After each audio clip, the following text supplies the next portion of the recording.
For 40 years, the U.S. policy towards China was, they're not a threat. And I heard this in a whole bunch of different formats from both Democratic and Republican administrations starting in the 70s. They played down the China threat. They played down China's massive human rights abuses. They played down China's proliferation of nuclear weapons to nations like Pakistan and North Korea. All of it was done based on the idea that if we just trade with China, that this would have a moderating influence and ultimately lead to a non-communist, non-threatening China. Well, guess what? It was a huge, utter strategic failure by the United States. And we are now intertwined economically with China in ways that we should never have done. How does China view the U.S.? What is their role and strategy as you see it now and going forward into the future? Mao Zedong founded China in 1949, ended up killing an estimated 60 million people in China.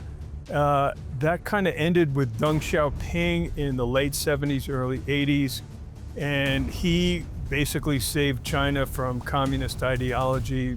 Fast forward to 2012, Xi Jinping, a diehard Marxist-Leninist, comes to power in China, and he basically has an entire game plan called National Rejuvenation, which really has nothing to do with the Chinese nation. It's basically China's plan to take over the world.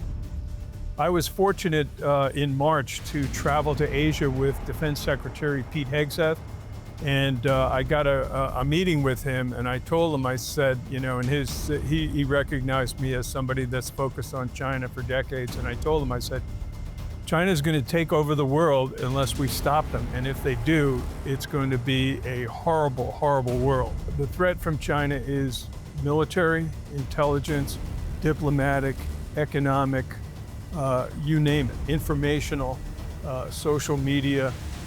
They are out to restore China's, quote, place in the world. They look at China as the middle kingdom between heaven and earth, superior to the entire rest of the planet. And now combined with Marxism-Leninism, they view the United States as the leader of world capitalism. And most importantly, the major impediment to preventing China from achieving this global hegemony, this global dominance. What would you say is the greatest threat in those that you listed currently? I would say it would be a combination of their military power, which is growing at a very aggressive rate, and not just in the conventional force, but in the nuclear forces as well, and their informational cyber power, which is expanding and shows no signs of ending.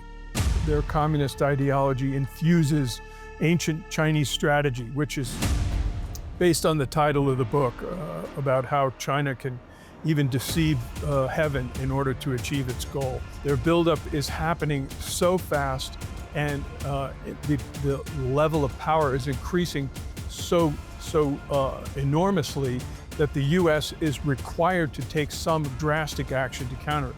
There will be no peace in this world as long as the Chinese Communist Party is driving to defeat the United States as one step towards global domination.